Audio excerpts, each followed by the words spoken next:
د اسلام ساتونکي د اسلام ساتونکي ته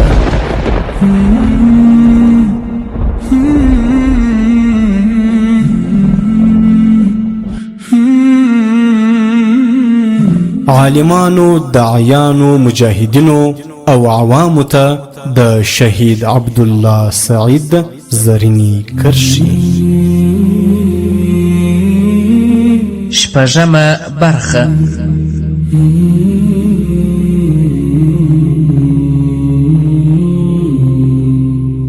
الحمد لله وكفى والصلاة والسلام على رسوله خير الورى اما بعد.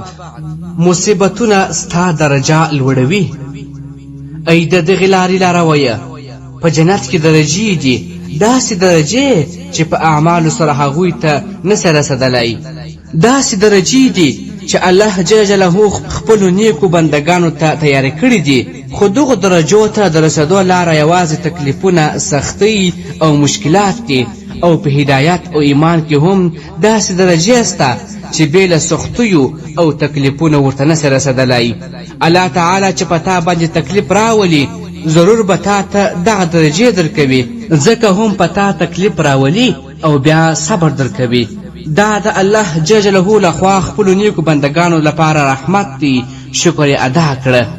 ای زما دیني وروره، ته څه فکر کوې که د مکې مشرکینو د صهیب مالونه نه وای لوټ کړي، دې درجې ته به رسېدلی وای چې رسول الله صلی الله علیه وسلم ورته وفرمایل: ای ابا یحیی، تا دا معامله یعنی بیعه وګټله. ته څه فکر کوې که د یاسر کورنۍ ته عذاب نه وای ورکړل سوی، دا درجه به څنګه ورته پیدا سوی وای چې د الله تعالی خوږ پیغمبر حضرت محمد صلی الله علیه وسلم ورته وفرمایل: ای د یاسر کورنیو، تاسو په دې تکلیفونو باندې صبر وکړئ، یقینا ستاسو وعده او ځای جنت دی. ته څه فکر کوې که بلال بن رباح ته د امیه بن خلف لخوا تکلیف نه وای ورسېدلی، نو دته به دا درجه حاصل سوی وای چې بلال سیدنا که امام احمد بن حنبل په زندانونو او عذابونو صبر نه وای کړی، آیا هغه به دا درجه حاصل کړی وای چې امام د اهل سنت والجماعت سو؟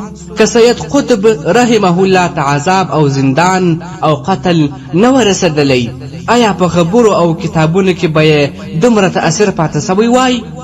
که د عبدالله عظام رحمه الله غوښې په باروتو نه وای کباب سوي، نو اوس به د ټولې نړۍ مجاهدینو اقتدا پسې کړی وای؟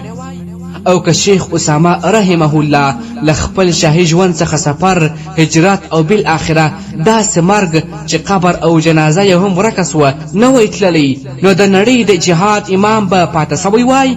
دا اقوال د اسلام لومړنیو مجاهدینو، شهیدانو او وفادارانو صحابه کرامو او د اسلامي امت د رښتینو رجالو د قربانۍ، صبر او توکل ښکلي مثالونه دي چې د دوی ژوند د مسلمانانو لپاره یو لوی درس دی چې د الله تعالی لپاره باید هر قسم قربانۍ او سرښندنې ته تیار او آماده اوسي.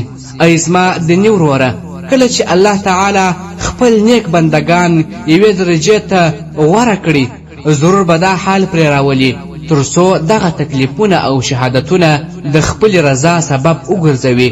او کله چې خپلو نیکو بندگانو ته اراده وکړي، نو ویني یې د خپل محبت او رضا لپاره وبهوي، ځکه چې دغه قیمتي نفسونه خپل ځان ته قرباني کړي. وروسته د انبیاو او صدیقینو څخه شهادت لوړ مقام دی.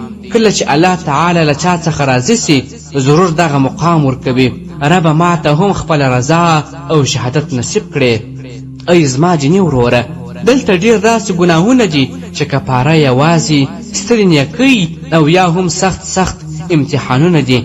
الله پاک خپلو اولیاو باندې دغه تکلیفونه او سختۍ راولي چې تر څو د هغه د پټو او ښکاره ګناهونو لپاره کفاره وګرځي او د الله تعالی په نیز مقبول او منظور سي.